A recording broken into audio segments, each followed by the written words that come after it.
My YouTube channel जिंदा science.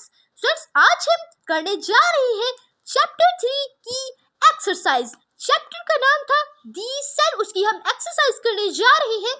यहाँ लिखा हुआ है select the correct option. Select मतलब चूज करें ऑप्शन, कोई answer of the following question, यानी इन फॉलोइंग इन दिए गए क्वेश्चन में से कोई एक करेक्ट ऑप्शन का इंतखाब करें। फर्स्ट एमसीक्यूज है the process of cellular respiration occurs in.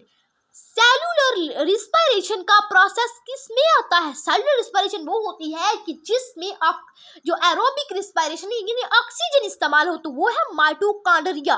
क्या है? माइटोकॉन्ड्रिया।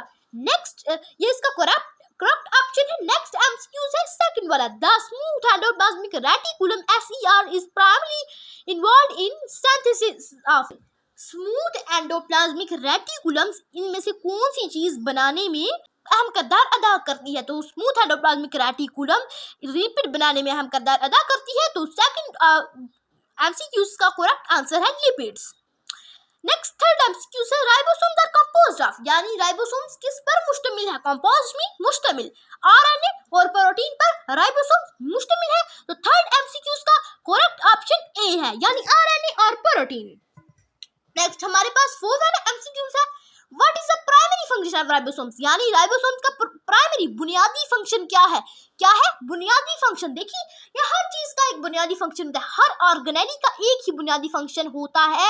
बेशक उसमें जो ऑर्गेनेली की स्ट्रक्चर में जितनी भी चीजें पाई जाती हैं उनका अलग काम, अपना एक काम हो, लेकिन उनका नतीजा एक ही निकलता है। प्रोटीन में देखिए राइबोसोम्स में बहुत से काम होंगे, उसकी स्ट्रक्चर की बहुत सी बताया गया होगा कि ये है, लेकिन इसका नतीजा सिर्फ यही निकला है कि ये प्रोटीन सिंथेसिस, यानी ये प्रोटीन बनाता है। तो 4 वाले एमसीक्यूज का करेक्ट ऑप्शन बी है, यानी प्रोटीन सिंथेसिस।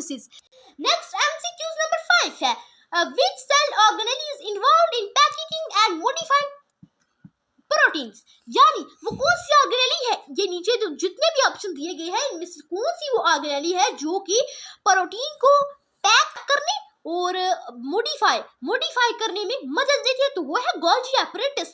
5 वाले एमसीक्यूज का करेक्ट ऑप्शन है सी वाला, यानी Golgi apparatus. Next MCQs number 6 है which cell organelle is responsible for breaking down waste materials, यानी कौन सी इनमें से ऑर्गेनेली है जो कि वेस्ट फजले को तोड़ने में मदद देती है? ठीक है, रिस्पॉन्सिबल है, जुम्मेदार है, वो है लाइसोसोम। आपने पढ़ा था कि जो सेल का फजला होता है उसको तोड़ती है, ठीक है, और इसीलिए इसे क्या कहा जाता है? सेल्फ क्लीनिंग सिस्टम भी कहा जाता है सेल का, क्योंकि ये सफाई कर देती है, मुकम्मल तौर पर वेस्ट मटेरियल को ब्रेक कर देती है। एंड 6 वाले एमसीक्यूज का करेक्ट ऑप्शन डी वाला है, यानी लाइसोसोम। नेक्स्ट है 7 वाला MCQs which of the following cell structure is involved in maintaining shape, यानी सेल की स्ट्रक्चर में से कौन सी ऑर्गेनेली है जो सेल की शेप को, साहत को मेंटेन बरकरार रखने में मदद देती है? तो वो है साइटोस्केलेटन, यानी 7 वाले एमसीक्यूज का करेक्ट ऑप्शन ए है, यानी साइटोस्केलेटन। नेक्स्ट एमसीक्यूज है 8 वाला which specialized region of the nucleus is responsible for ribosomes assembly, यानी कौन सी स्पेशलाइज्ड महसूस हिस्सा है न्यूक्लियस का जो कि राइबोसोम्स की असेंबली करने के लिए जिम्मेदार है? तो वो है न्यूक्लियस। तो 8 वाले एमसीक्यूज का करेक्ट ऑप्शन बी है, यानी न्यूक्लियस।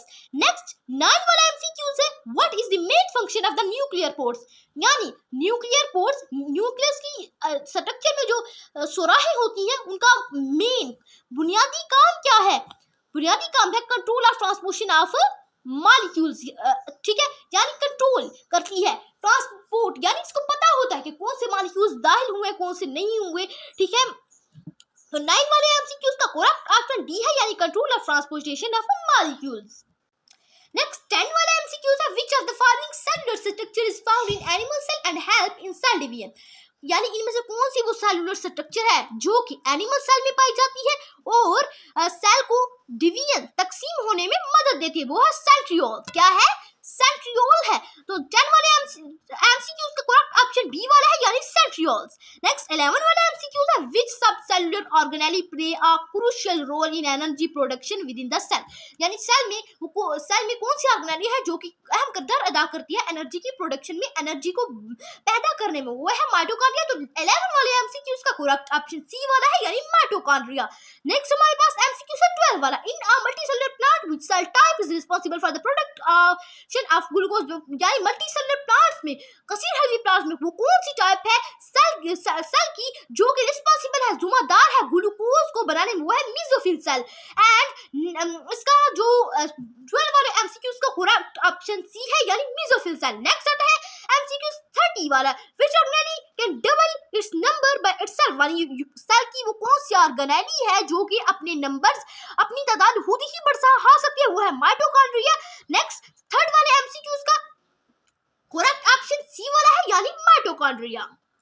नेक्स्ट हमारा एंड वाला एमसीक्यूज है last MCQs, last but not the least, which of these are present on the surface of rough endoplasmic reticulum, यानी इनमें से कौन सी वो ऑर्गेनेली है जो कि रफ एंडोप्लाज्मिक रेटिकुलम की सतह पर होती है, वो है राइबोसोम्स।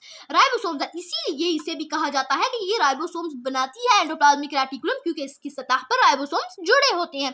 तो हमारा 14 वाला एमसीक्यूज का करेक्ट ऑप्शन है सी ए वाला यानी राइबोसोम्स। तो आई होप सो सर आपने एमसीक्यूज मुकम्मल तौर पर लगा लिए होंगे और आपको समझ भी आई होगी तो कि हमने किस तरह एक्सरसाइज वाले एमसीक्यूज को सॉल्व किया। तो आई होप तो आपको समझ आ गई होगी। तो फ्रेंड्स अगर आप मेरे चैनल पर नए हैं तो मेरे चैनल को सब्सक्राइब करें और अगर मेरी वीडियो आपको अच्छी लगती है तो मेरी वीडियो को लाइक करें। तो आज के इतना ही काफी है। अल्लाह हाफिज, मिलते हैं नेक्स्ट वीडियो में। Thanks for watching and don't forget to subscribe my channel.